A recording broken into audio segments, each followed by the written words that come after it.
Déjame sellar esto con la palabra. Búscate así de pies en Josué capítulo 14. Josué capítulo 14.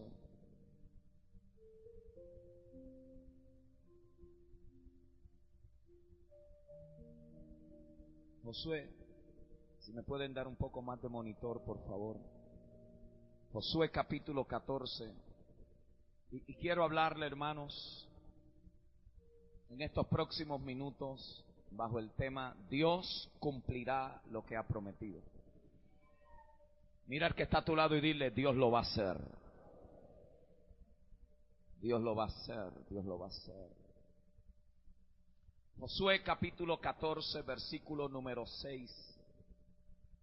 Hay una excelente historia que todos hemos leído y en esta noche oramos y confiamos en el Señor que algunos trozos de revelación choquen con nuestro espíritu y nuestra vida sea elevada a una nueva dimensión. Dice Josué capítulo 14, verso 6, y los hijos de Judá vinieron a Josué en Gilgal, y Caleb, hijo de Jefoné ceneseo, le dijo, tú sabes lo que Jehová dijo a Moisés, varón de Dios, en Cades Barnea, tocante a mí y a ti.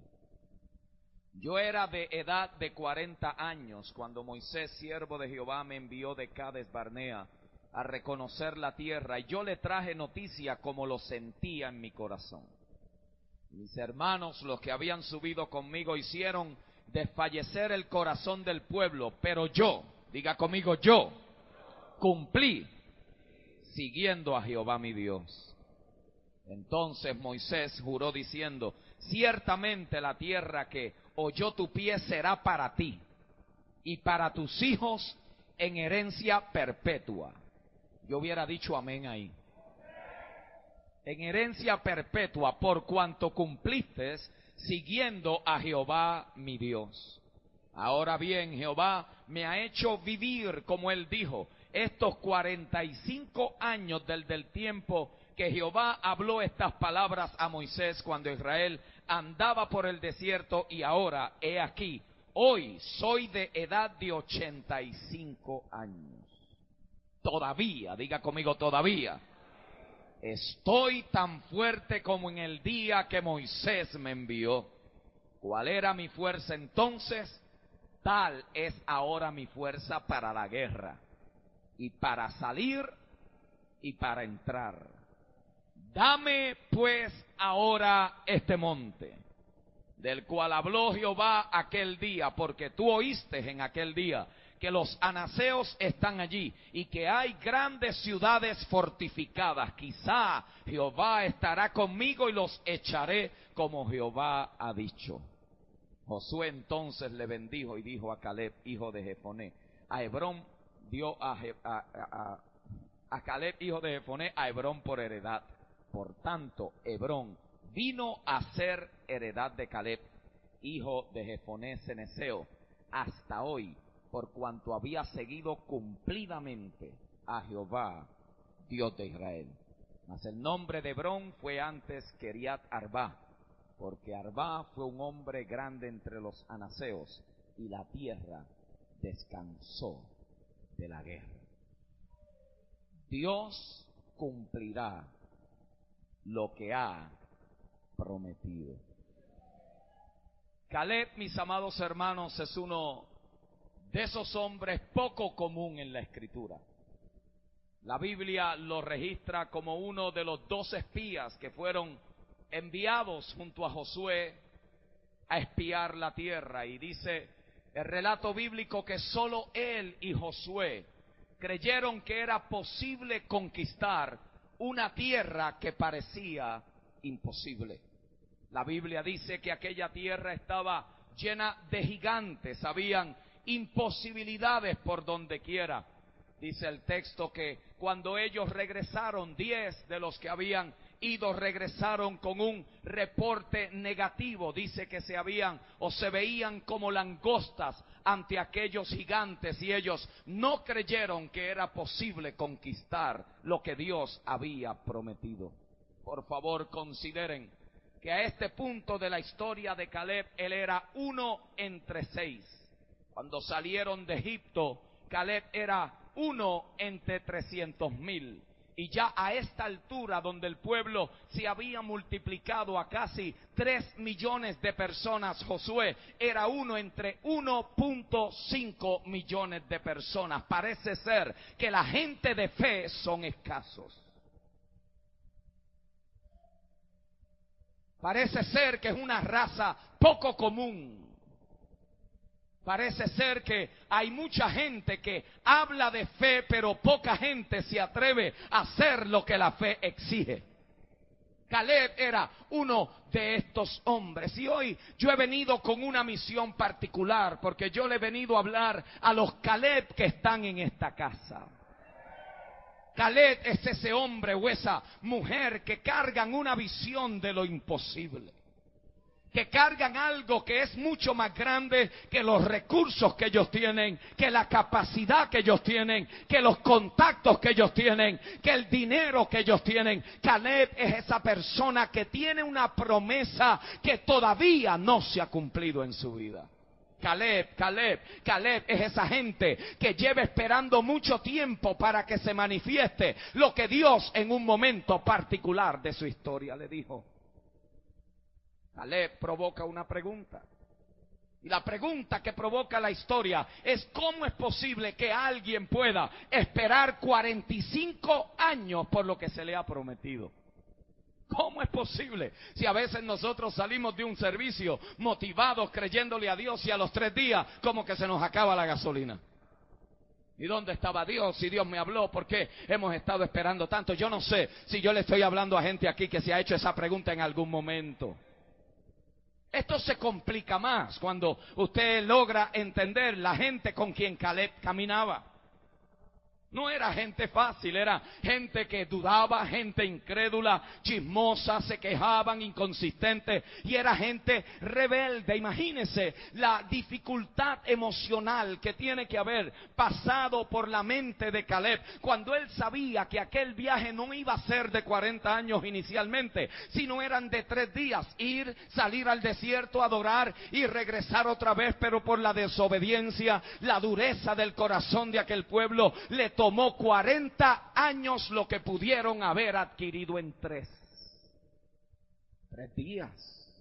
Imagínese usted tener que esperar 40 años cuando pudo haberlo recibido en solamente 3 días. Pero la historia está llena de revelación, porque en realidad la historia nos está enseñando el carácter increíble de parte del Señor para cumplir todo lo que Él ha prometido a sus hijos. Tiene un componente divino extraordinario. Romanos capítulo 15 verso 4 dice: porque las cosas que se escribieron antes para nuestra enseñanza se escribieron a fin de que por la fe y la paciencia y la consolación de la Escritura tengamos esperanza. Yo no sé usted, pero para mí uno de los grandes retos de la vida cristiana es llegar a entender a Dios dentro de los contextos de nuestra propia experiencia, historia y lo que Dios nos ha prometido. No es siempre fácil entender lo que Dios puede estar haciendo en un momento de nuestra historia. No lo es. Es difícil. No es siempre fácil poder comprender lo que Dios pueda estar haciendo en nosotros, con nosotros y a través de nosotros en un momento determinado. Y una de las cosas que a mí me han ayudado un poco para comprender la magnitud de Dios es que Dios solamente se revela en lo que Él ha dicho y en lo que Él ha prometido. Por favor entienda, porque esto es sumamente importante. A mí me ha ayudado lograr poder comprender un poquitito, imagínense la grandeza de un Dios que es tan inmenso, poderlo comprender en unas circunstancias y con seres extremadamente limitados. Es difícil, pero Dios por medio de la revelación nos ayuda a comprender pequeñas cosas que nos ayudan a poder comprender su magnitud y su grandeza. Y Dios en realidad se da a conocer por medio de lo que Él habla y por medio de lo que Él promete. Esto implica entonces que para llegar a conocer a Dios, Él mismo tiene que establecer la promesa y Él mismo tiene que llegar a cumplirla. Escuche bien, Él tiene que establecer la promesa y Él también tiene que llegar a cumplirla.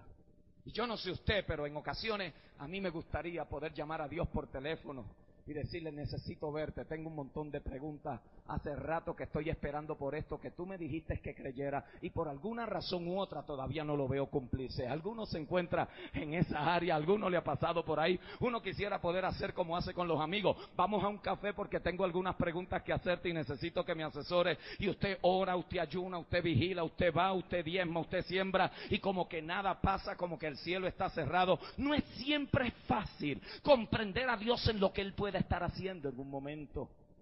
No podemos hacer esa cita. Entonces lo que Dios hace para ayudarnos a entender su magnitud es que Dios habla una palabra, y esa palabra usted la recibe, ya sea por medio de una visión, ya sea por una predicación, ya sea por un texto bíblico, ya sea por una promesa que Dios le ha dado a través de su palabra. Esa palabra usted la recibe, usted la cree, y usted cree que el Dios de los cielos y la tierra eventualmente cumplirá lo que Él ha prometido. Lo que Él no nos dice es cuánto tiempo se va a tomar para que eso que Él te dijo y eso que Él te prometió se cumpla. Lo único que usted sabe es que cuando esa palabra se cumple, usted conoció algo de Dios que no había entendido antes en su historia y en su vida.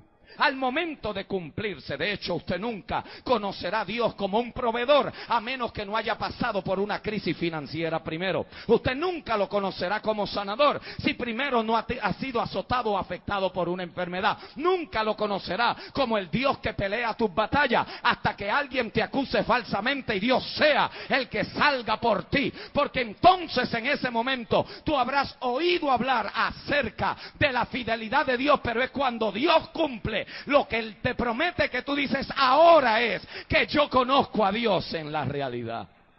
Job lo dijo de esta manera: de oídas te había oído, pero ahora mis ojos te ven. Entonces, Dios se revela cuando da una promesa. Dígalo conmigo: Dios se revela cuando da una promesa y cuando esa promesa se cumple. Y cuando esa promesa se cumple, a ti y a mí no nos cabe duda que eso tiene que haber sido absolutamente el Señor. Entonces, a Dios no lo vemos cuando da la promesa. A Dios no lo vemos tampoco cuando cumple la promesa. A Dios simplemente tenemos que creerle en el proceso, a pesar de lo que haya que esperar para que la promesa que Él nos ha hecho se cumpla eventualmente. Caleb no la tuvo fácil, porque él sabía que aquello pudo haber sido alcanzado con mucho menos dificultad. Él sabía, él se tiene que haber estado preguntando: pero ¿cómo es posible